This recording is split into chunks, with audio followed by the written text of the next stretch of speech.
Shalom, selamat pagi saudaraku yang dikasihi oleh Tuhan Yesus Kristus. Kita jumpa lagi di dalam kasih Tuhan Yesus Kristus yang telah menjaga memelihara hidup kita sampai saat ini.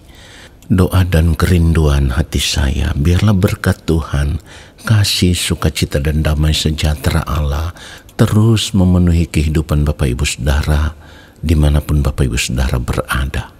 Mari kita siapkan hati kita untuk masuk dalam doa syukur pagi ini.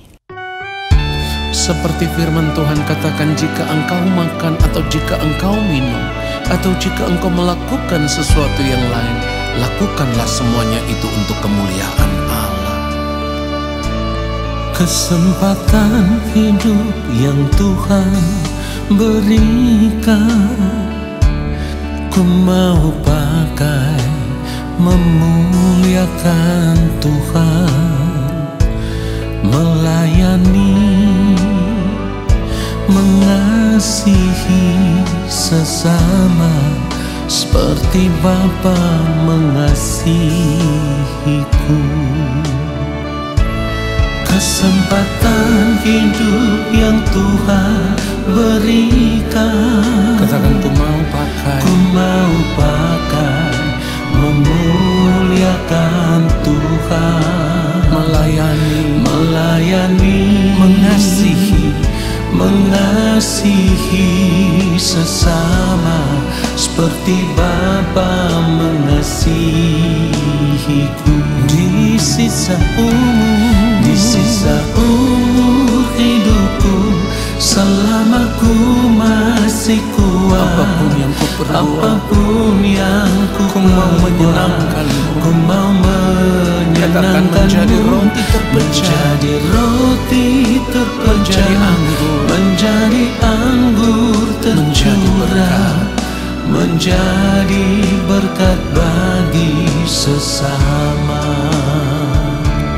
Ketika kita percaya bahwa hidup kita telah dibeli dengan harga yang lunas dibayar, maka kita mau serahkan seluruh hidup kita dan mempergunakan tubuh kita untuk kemuliaan Allah. Katakan, kesempatan hidup. Kesempatan hidup yang Tuhan berikan, ku mau pakai memuliakan Tuhan. Katakan, melayani, mengasihi, haleluya, seperti Bapa mengasihiku. Di sisa umur hidupku, selama ku masih kuat, apapun yang ku perbuat, ku mau menyenangkanmu, menjadi roti terpecah, menjadi anggur tercurah, menjadi berkat bagi sesama. Kita mau katakan sekali lagi, di sisa umur hidupku, selama ku masih kuat, apapun yang ku perbuat, katakan, ku mau menyenangkanmu, menjadi roti terpecah, menjadi anggur tercurah, menjadi berkat bagi sesama, menjadi berkat bagi sesama, menjadi berkat bagi sesama. Biarlah segala hormat dan kemuliaan hanya bagi Tuhan saja. Haleluya.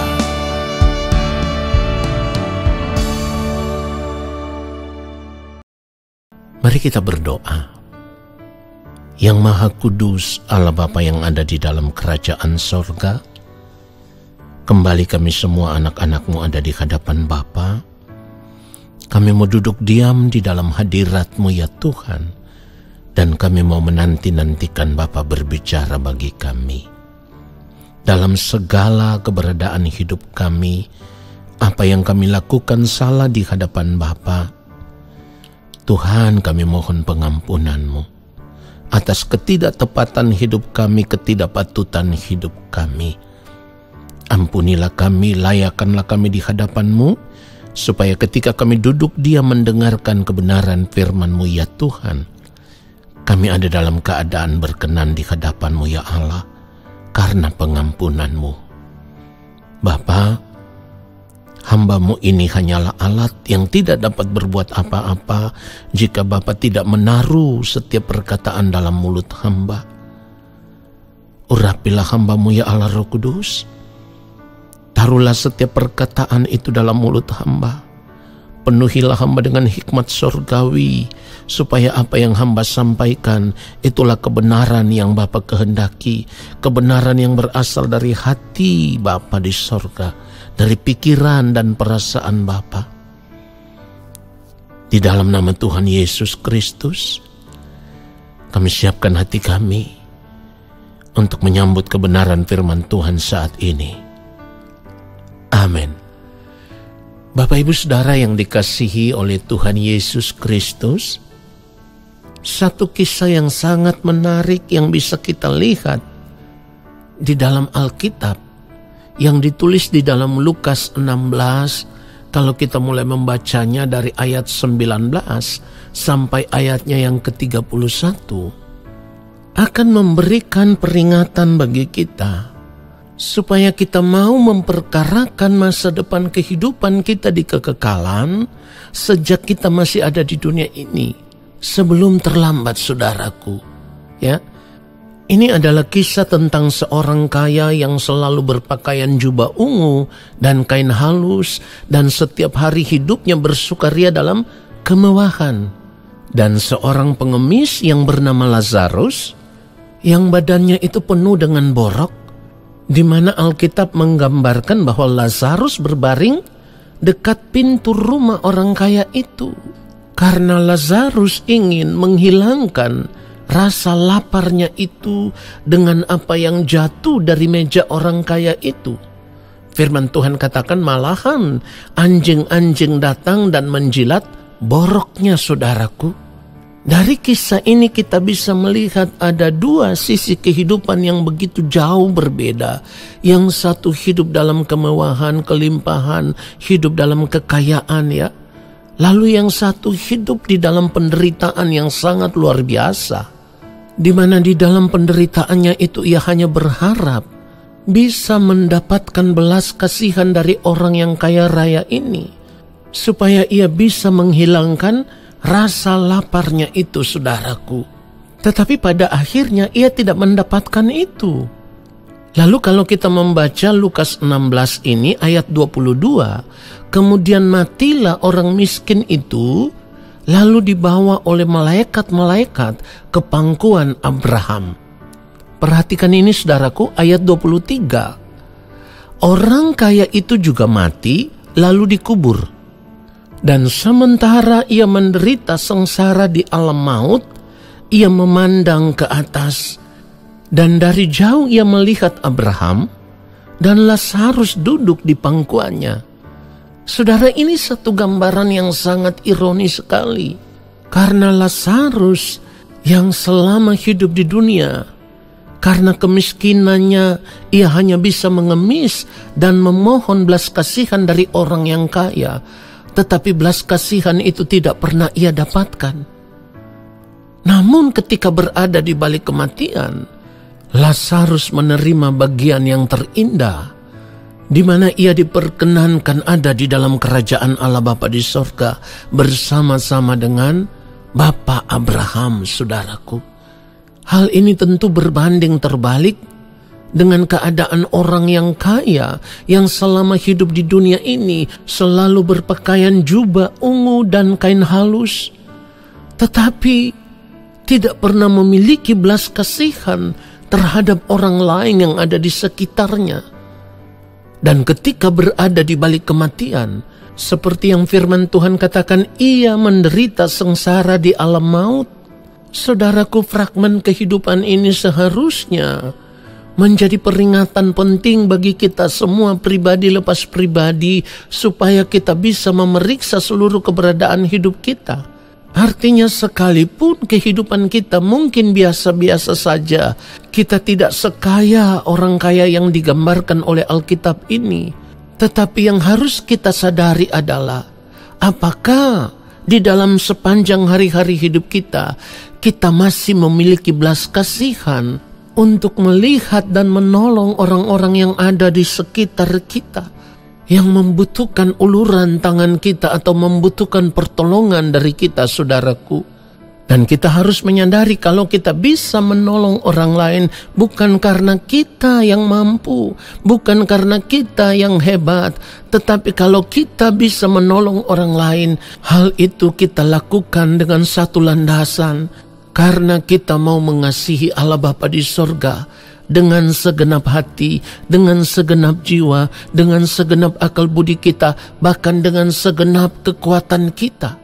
Dan sebagai wujud kasih kita kepada Allah Bapa di sorga, kita mau menyatakan kasih itu kepada orang lain, atau seperti yang firman Tuhan katakan, kepada sesama manusia.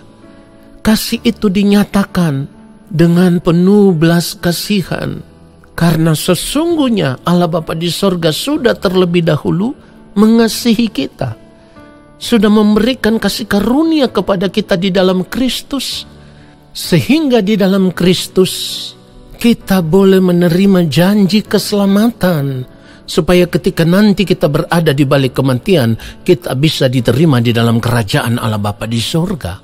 Itulah sebabnya sebagai orang percaya kita harus selalu menyadari bahwa hidup kita saat ini sudah bukan lagi untuk menikmati dunia ini dengan segala kesenangannya.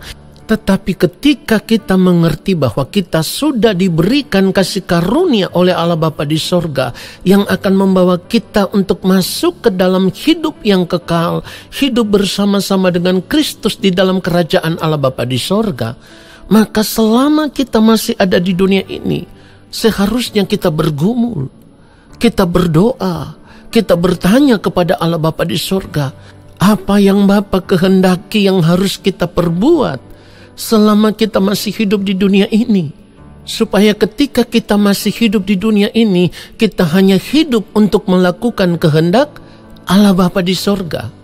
Kita harus tetap menyadari bahwa hidup melakukan kehendak Allah Bapa di sorga bukan berarti kita harus kaya raya seperti orang kaya yang digambarkan di dalam Lukas 16 ayat 19 sampai 31 ini. Tetapi justru di dalam segala keterbatasan kita, di dalam segala kekurangan kita, atau di dalam segala keberadaan hidup kita, dengan apa yang kita miliki saat ini, kita mau mempergunakan semuanya itu untuk hormat kemuliaan Allah Bapa di sorga, saudaraku. Itulah pelayanan yang sesungguhnya. Itulah cara hidup yang menyukakan dan menyenangkan hati Allah Bapa di sorga. Itulah hidup kekristenan yang benar, saudaraku. Sehingga nanti ketika kita berada di balik kematian dan berdiri di depan pengadilan Allah Bapa di sorga, kita akan dipandang sebagai orang yang benar di hadapan Bapa. Karena tanpa kita sadari apa yang kita lakukan kepada orang lain yang ada di sekitar kita, yang benar-benar membutuhkan pertolongan Tuhan, lalu di dalam segala kekurangan dan keterbatasan kita, kita masih bisa menolong mereka, maka apa yang kita perbuat itu, tanpa kita sadari, kita sudah melakukannya untuk Tuhan. Dan landasannya adalah karena kita mengasihi Allah di atas segala-galanya. Nah saudaraku, perbuatan seperti inilah yang membuat Allah Bapa di sorga bisa berkata ketika kita berdiri di depan pengadilannya, seperti yang dikatakan di dalam Matius pasal yang ke-25.